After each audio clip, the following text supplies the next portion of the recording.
Welcome to our channel. Today we how to activate Optimism network and MetaMask for lower fees, beginner guide step by step clearly. Open your MetaMask wallet. Make sure you are logged in.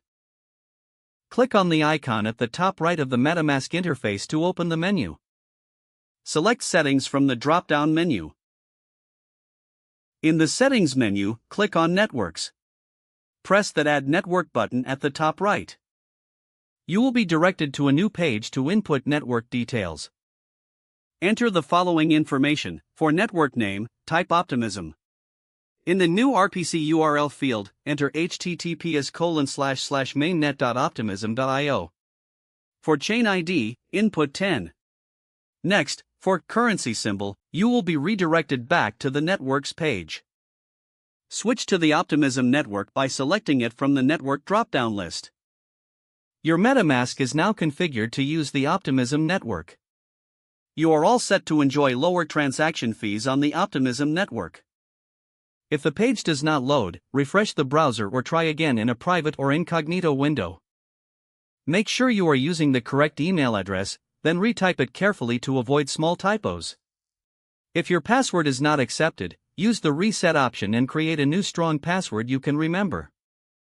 Check your spam folder for verification or security emails, then complete any requested confirmation steps. Enable two-factor authentication if available to improve account security and reduce unauthorized access risk. After signing in, review your profile details so your contact information and settings are accurate and current. If you see an error message, note it down and try again after restarting your device and internet connection. Log out when you finish, especially on shared devices, to keep your account and payment information secure.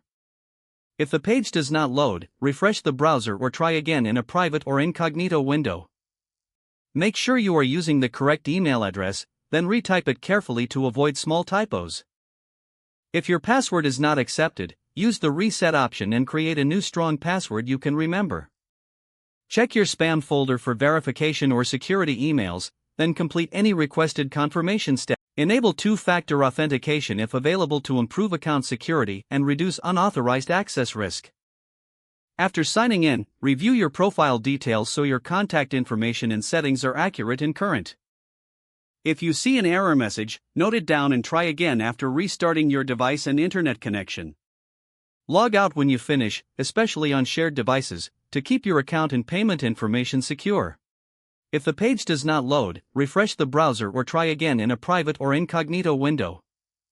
Don't forget to like this video and subscribe to our channel for more step-by-step tech guides.